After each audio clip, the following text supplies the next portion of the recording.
Well, welcome back, guitar learners. I've gotten a couple of requests on a really old video of mine where I played through the song Burn the Ships by For King and Country.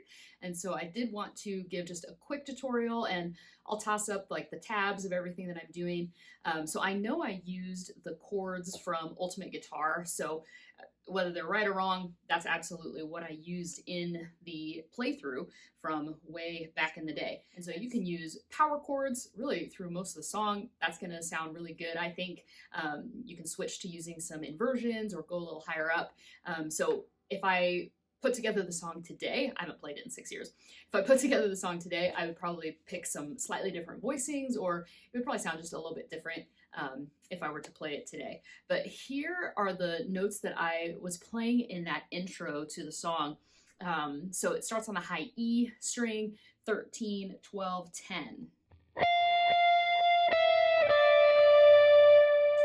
And then it does something kind of similar in a walk down fashion on the B string. And it kind of slides around on the 13th fret of the B down to the 10th and then back up to the 13th. And the landing of that is on the 12th fret of the G string. So altogether that would sound something like this.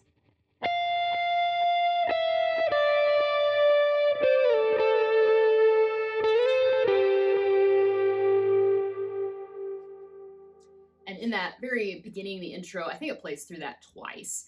Between the first chorus and verse 2, that progression just plays through one time. And I just picked through some of the low notes of the power chord for each of the chords in that first verse. And then in the pre-chorus piece, I switched to just playing like a diamond or a whole note type on the power chord. And just let that ring out through. And I think that sounds good, just kind of for where the song kind of slows down in there. And in the first chorus, I just played palm muted power chords. And then on the next chorus, that is when I switched to some higher voicings of inverted chords for the F, G minor, E flat.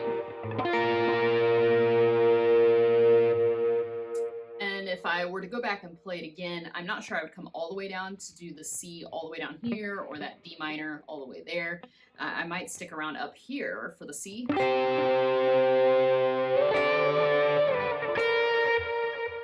And then because I'm just using my index finger on the G string and my middle finger on the B string, I can also hit a D minor because it's not actually playing the third, treating it like a D there.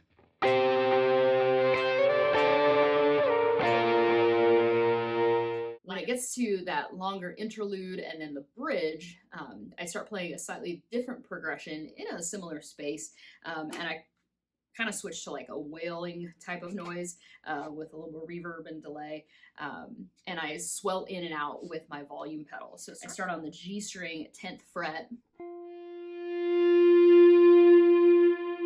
the B string, 11th fret, 10th fret, 8th fret.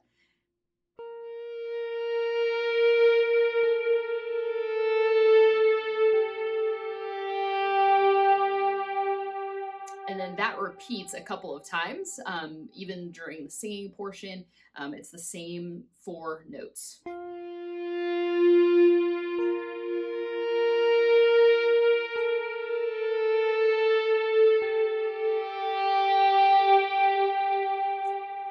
And on the last line of the bridge, where it kind of starts to pick up some steam again, I'm hanging out on that 8th fret of the B string.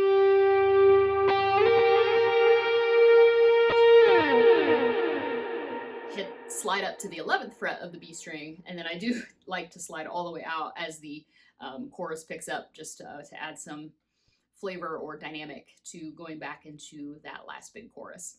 So that's all of like the specialty pieces. I'll add the link to the chords in Ultimate Guitar that I used. Hopefully this is helpful to you, and I'll see you in the next one.